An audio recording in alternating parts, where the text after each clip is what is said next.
Hello students, this is Vikas sir, and today we are going to study calculation involving the unit cell dimensions of a chapter solid state of class 12. In this chapter we have to calculate the density of the substance. We can determine the edge length of the unit cell by X-ray diffraction. Edge length हम लोग यहाँ calculate कर सकते हैं x ray diffraction method से, जो मैं last में पढ़ाऊँगा. इसमें total number of atoms per unit cell के मदद से edge length, number of atoms per unit cell, atomic masses of the element के मदद से हम लोग किसी भी क्रिस्टल का डेंसिटी कैलकुलेट कर सकते हैं.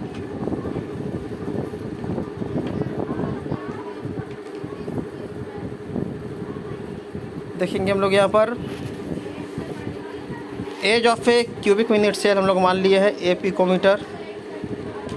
पिकोमीटर को सेंटीमीटर में कन्वर्ट कर लिए a into 10⁻⁻10 centimetre. Volume of the unit cell हम लोग कैलकुलेट करेंगे साइड का क्यूब, ए क्यूब इंटू 10⁻⁻30 हो जाएगा ये. Mass of the unit cell हम लोग निकालेंगे. फार्मूला हो जाएगा number of atoms in the unit cell into mass of each atom. यहाँ पर number of atoms in the unit cell जो है वो जेड है, एम जो है वो मास ऑफ ईच एटम. फिर क्लास 9 में एवोगाड्रो पार्टिकल का फार्मूला होता है N A equal to given mass by molar mass. यहाँ से हम लोग को जो मास निकालेंगे फार्मूला होगा molar mass by Avogadro number m by N ए.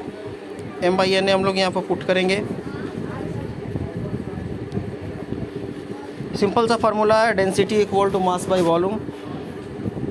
तो mass of the unit cell जो है वो हम लोग कैलकुलेट कर चुके हैं पहले, z इंटू एम होगा.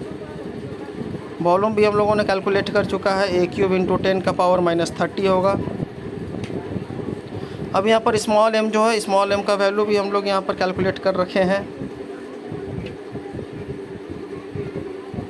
स्मॉल m का वैल्यू जो हम लोगों ने कैलकुलेट कर रखा है m बाई एन ए, इस स्मॉल m की जगह पे हम लोग वैल्यू पुट करेंगे, ये आ जाएगा m बाई एन ए, यहाँ पर दिख रहा होगा. तो फाइनली जो फार्मूला है वो है z into M by a cube into N A into 10⁻⁻30 gram per centimetre cube. अगर ऐसा होता है कि न्यूमेरिकल में अगर ए मीटर में हो, कैपिटल एम जो है वो केजी पर मोल में हो, तो डेंसिटी निकालने का फार्मूला हो जाएगा Z into M by a cube into N A KG per metre cube. ये out of 5 parameters, 5 parameters total इसमें है, कोई भी 4 दिया रहेगा न्यूमेरिकल में, एक जो आपको कैलकुलेट करना है. जब डेंसिटी की बात हम लोग करेंगे तो डेंसिटी जो होगा यूनिट सेल का वो सेम होगा डेंसिटी ऑफ द सब्सटेंस का. अब हम लोग आते हैं क्वेश्चन की ओर. पहला क्वेश्चन है niobium crystallizes in body centered cubic structure if density is 8.55 gram per centimeter cube. Calculate the atomic radius of the niobium.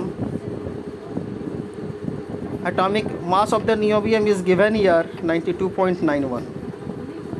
तो स्टूडेंट यहाँ पर सिंपल सी बात है कि बीसीसी में ये लाई कर रहा है, तो बीसीसी के लिए जो अपना वैल्यू जो होता है वो होता है z इक्वल टू 2.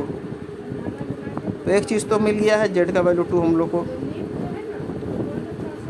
हम लोग को एटॉमिक रेडियस निकालना है, उससे पहले हम लोग को एज लेंथ निकालना पड़ेगा.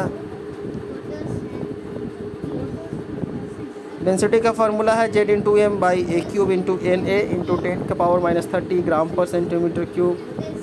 यहाँ से हम लोगों ने ए क्यूब निकाल लेगा, z into M by N A into 10⁻⁻30 into density. Z का वैल्यू 2 है, एम का वैल्यू 92.91 है. एवोगैड्रो पार्टिकल ये तो वैल्यू फिक्स होता है 6.02 इंटू 10 का पावर 23, 10 का पावर -30 ये भी गिवन है, और डेंसिटी है अपना 8.55। जब हम लोगों ने ए क्यूब कैलकुलेट किया तो ए क्यूब का वैल्यू जो है क्यूब रूट निकाल करके हम लोग करेंगे 3.61 इंटू 10 का पावर 7 आ रहा है ए क्यूब का वैल्यू। क्यूब रूट जब हम लोग निकालेंगे तो ये आ जाएगा 3.305 इंटू 10 का पावर 2 पिकोमीटर, 330.5 पिकोमीटर हम लोग इसको लिख सकते हैं। अब हम लोग को निकालना है इसमें एटॉमिक रेडियस, तो इसमें फार्मूला जो होता है 4r = √3 a के इक्वल होता है।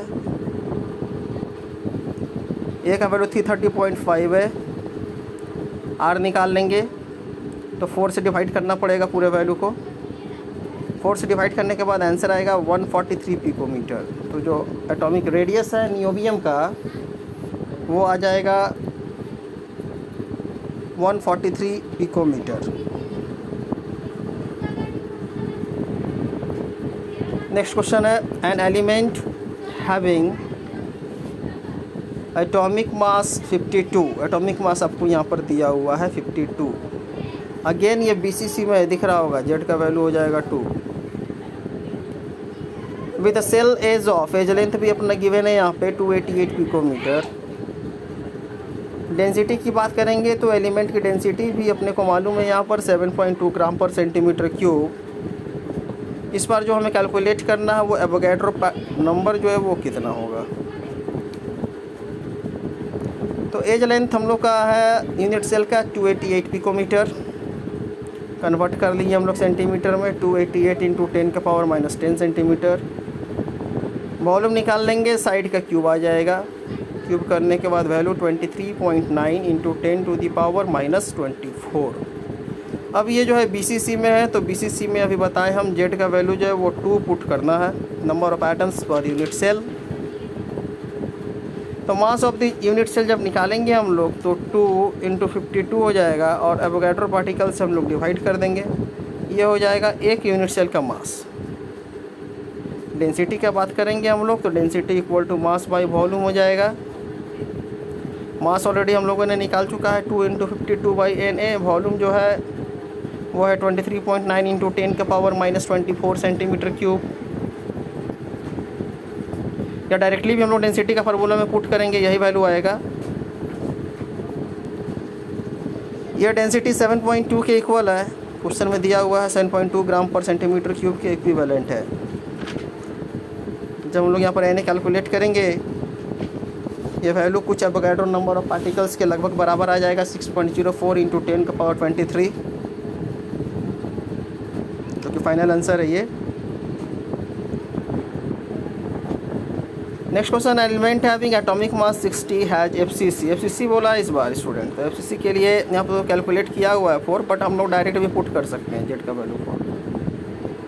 एटॉमिक मास 60 दिया हुआ है यहाँ पर, एज लेंथ भी आपको दिया हुआ है 400 पिकोमीटर। डेंसिटी निकालनी है इस बार, 400 पिकोमीटर को पहले तो कन्वर्ट कर डालो, 400 इंटू 10 का पावर -10 हो जाएगा सेंटीमीटर।